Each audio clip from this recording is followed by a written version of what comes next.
Olá a todos, eu sou Newton Sebraga e aqui estamos com mais uma nova edição do nosso Trebuchet da Tecnologia, em que nós damos as principais notícias da tecnologia, da eletrônica, da física, da astronomia e muito mais que possam interessar os nossos seguidores.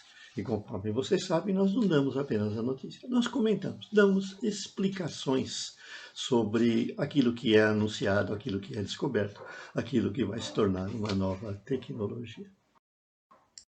Assim, nós temos hoje duas notícias que nos chamaram a atenção na mídia, né? E que nos leva a perceber que ainda existe muito a ser descoberto sobre as propriedades físicas dos materiais comuns e que podem se tornar base de novas tecnologias no futuro. Assim, a primeira notícia vem de pesquisadores da Queen Mary University de Londres e da Universidade de Cambridge, que se refere à velocidade do som. A gente sabe da física que o som se propaga no ar com uma velocidade em torno de 340 metros por segundo. E existem alguns materiais comuns, como alguns sólidos, alguns líquidos, em que a velocidade é maior. Por exemplo, na água, ela chega a 1.340 metros, 1.200 metros, dependendo da densidade, da salinidade, da temperatura. E metais, como o aço e o ferro, a velocidade do som pode chegar a 5.000 metros por segundo. Mas o que os pesquisadores descobriram é que as ondas sonoras podem se propagar em um determinado material 100 vezes mais rápido do que isso, a 36 mil metros por segundo, ou 36 quilômetros por segundo. O que seria esse novo material?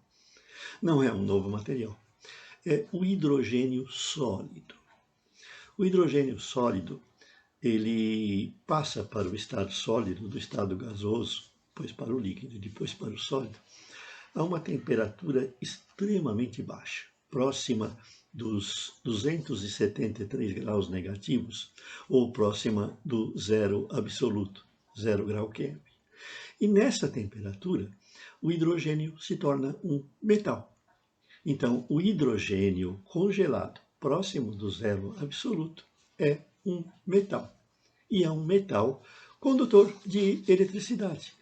Está abrindo, inclusive, caminho para a pesquisa de novos dispositivos semicondutores que podem estar baseados na propriedade do hidrogênio conduzir a eletricidade quando ele se solidifica numa temperatura extremamente baixa.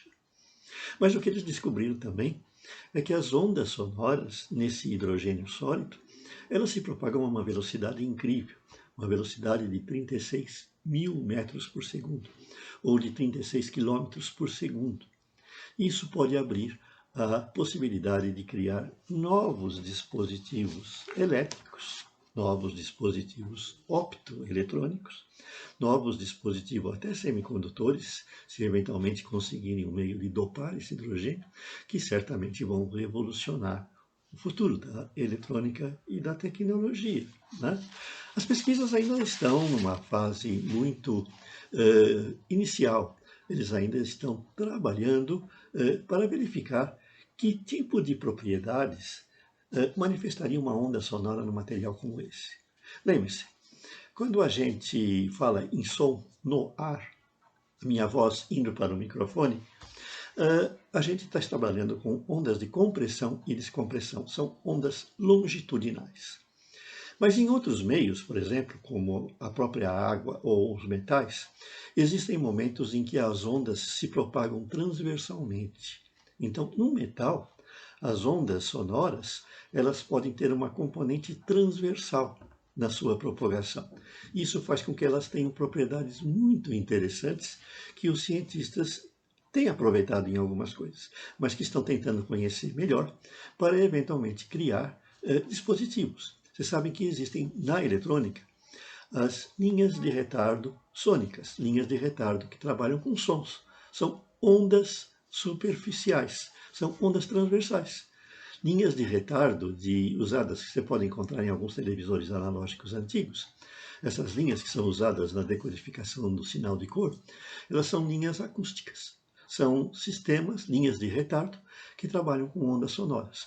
De um lado existe um emissor sonoro, um transdutor, e na outra extremidade um receptor acústico. E o tempo que a onda demora sonora de um para o outro, ele dá um retardo no sinal, que é então utilizado para o circuito eletrônico. Nossa próxima notícia é bastante interessante. E um professor chamado Sonati, com um sobrenome hindu que eu não consigo ler, certo? Ele descobriu uma coisa muito interessante em relação aos diamantes. Lembrando que no passado nós tínhamos os alquimistas, né? Os alquimistas, eles faziam todas as suas pesquisas basicamente baseadas num elemento, o mercúrio. Para eles o mercúrio era a chave do universo, porque o mercúrio tinha a propriedade de dissolver o ouro. Até hoje tem a propriedade de dissolver o ouro, que é usada pelos garimpeiros. Os garimpeiros jogam o mercúrio lá naquela peneirinha que eles têm depois de separar, e o mercúrio dissolve o ouro. Aí eles jogam as pedrinhas fora, eles recolhem o mercúrio, e eles fervendo esse mercúrio, vaporizando esse mercúrio, fica o ouro, que foi dissolvido por esse elemento, esse metal líquido, o único metal líquido na temperatura ambiente. Tanto que isso é uma prática até proibida, perigosa, porque o mercúrio é altamente poluente, né? Não se deve usar isso, né? Mas os alquimistas, eles faziam tudo em função do mercúrio, porque eles achavam que o mercúrio poderia transformar qualquer substância em ouro. Eles estavam em busca, né, da solução, da substância perfeita, da pedra filosofal, né? E perdurou durante muito tempo. Na época da eletrônica, que veio depois, a substância-chave, que seria a base de tudo, era o silício, né? Então nós passamos por uma temporada de descobertas em que o silício era a base de tudo. Todos os dispositivos que nós temos praticamente hoje, eles são a base de silício. E agora está havendo uma transição importante. Eu já falei na notícia anterior do hidrogênio. De repente, o hidrogênio metálico pode se tornar um novo elemento futuro da tecnologia, né? A nova base. Mas tem um outro que está aparecendo assim de uma forma muito proeminente, né? O carvão, o carbono. O carbono, na sua forma alotrópica, é o carbono comum que a gente queima na lareira, né? Que a gente queima no fogão a lenha, que a gente queima na churrasqueira, e que é um elemento químico, né? Peso atômico 14, né? Número 14 na tabela de classificação periódica, né? E aí a gente tem esse elemento que, cristalizado de uma forma menos compacta, resulta na grafite, no grafite, né? E depois cristalizado de uma forma mais compacta no diamante. E numa fase aí intermediária que está sendo muito usada atualmente, está sendo bastante comentada e utilizada em novos dispositivos, é quando nós conseguimos fazer uma camada única de átomos de carbono. Então nós obtemos um elemento, vamos dizer, um material unidimensional. Ele não tem comprimento e largura e altura. Ele só tem comprimento e largura. É uma folha com a espessura de um átomo que resulta naquilo que nós chamamos de grafeno. E esse grafeno tem um monte de propriedades que começam a ser utilizadas na eletrônica. Mas agora o pessoal também descobriu que o diamante tem várias propriedades muito importantes. É um material que tem um altíssimo índice de refração da luz, por isso ele brilha tanto, né? Por isso que é uma pedra preciosa. É um material que tem a maior dureza, né? O diamante risca qualquer outra substância, mas não é riscada por nenhuma delas. É por isso que você usa no cortador de vidro um diamante. Ele risca o vidro. O vidro não consegue riscar o diamante, né? E a outra propriedade que ele tem é que também ele é um material isolante. Pelo menos era isolante, até descobrirem que em determinadas condições o diamante pode se tornar um supercondutor. E supercondutores são bastante atraentes em termos de tecnologia eletrônica, né? Os supercondutores são materiais que conduzem a eletricidade sem apresentar resistência elétrica. E aí esses pesquisadores que lidaram também com o professor Christopher Coleman, além do professor que eu falei o nome anteriormente, né? Um da Universidade de Oxford e o outro da Universidade da África do Sul, eles descobriram que é possível tornar um diamante um supercondutor. Então vocês já podem imaginar o que pode vir disso tudo, né, na hora que essas propriedades elétricas desses materiais forem utilizadas.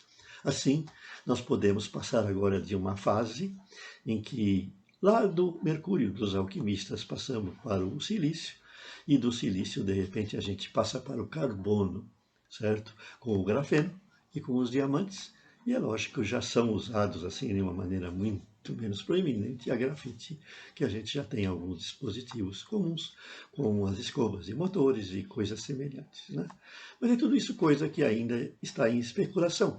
São notícias que correram na mídia agora, nesse momento em que eu faço esse vídeo. Voltaremos oportunamente com o nosso trebuchet da tecnologia. Até mais.